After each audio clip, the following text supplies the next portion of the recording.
Cyril manabat nagpa-dermal piercing sa leeg at dibdib.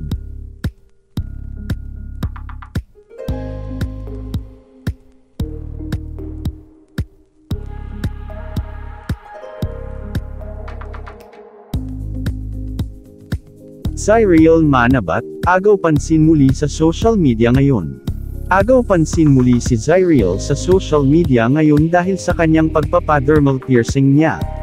Dalagang-dalaga na talaga ang former child star noon at makikita ito sa kanyang social media.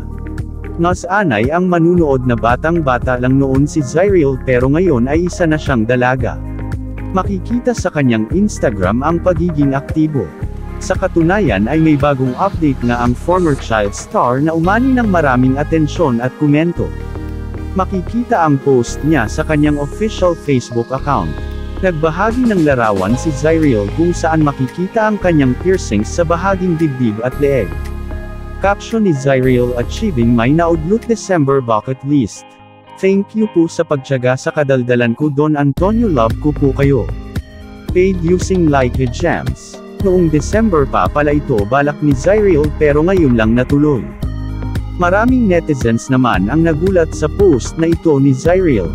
Ang iba naman ay nainggit sa kanyang bucket list at sinabing idadagdag din nila ito sa kanilang listahan.